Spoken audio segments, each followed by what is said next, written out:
Tubo na yung patola natin. Tubo na yung patola guys. Patola yan. Tapos dito yung ampalaya. Tatlong buto hindi pa tumubo. Dito yung isa nabungi. Nabungi. Isa hindi tumubo. So lalagyan ko ng balag yan. Bahala na kung paano gawin ko. Bukan natin yung brand new nating grill.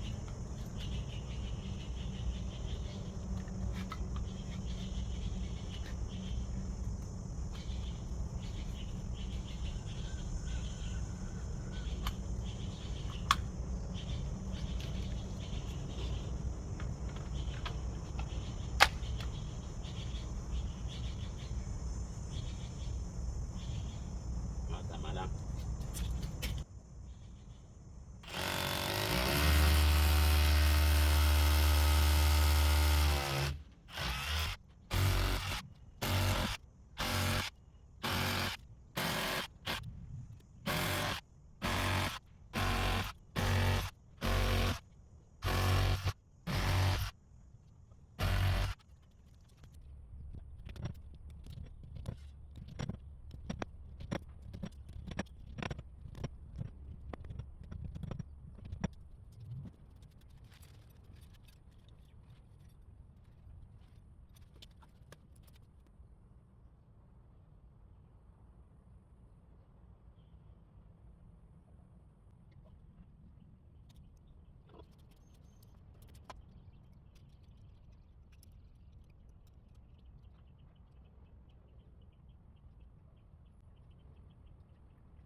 Yan, tapos na yung hook natin.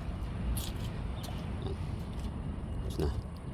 Tapos maglalagay din tayo sa opposite side. Yun sa taas. Aakyat yung balag dyan.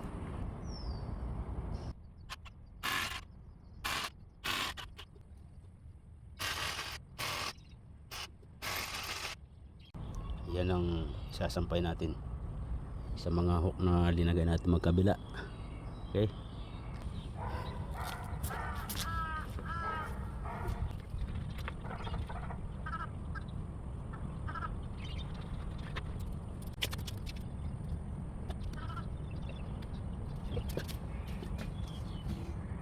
Yan ang itsura nya.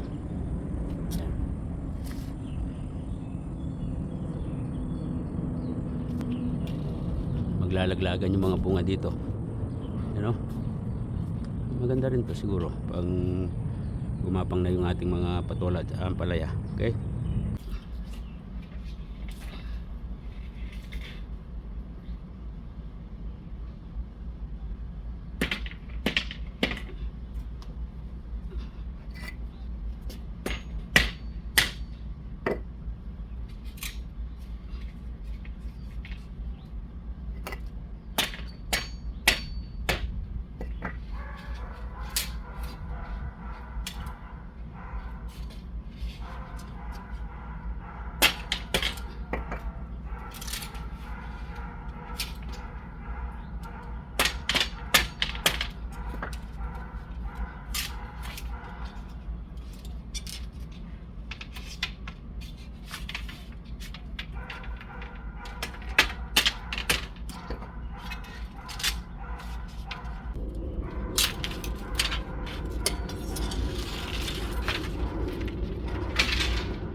pupunuin na natin ng gulay yan guys.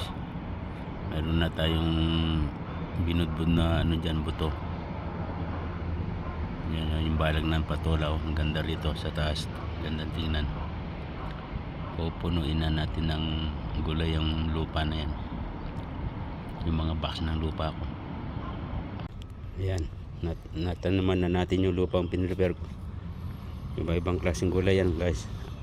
4 na klaseng gulay.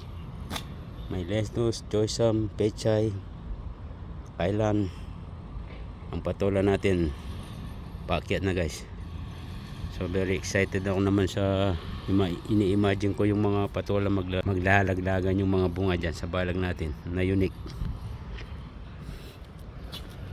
Yan, mahaba na sila. Oh, aakyat na yan guys.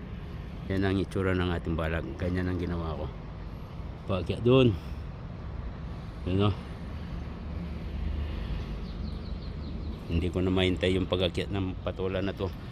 Ang ganda ng mga bunga niyan, mahaba. Yan, tapos sisilungin niya itong pag gumapang na dyan, may silong yung mga gulay ko.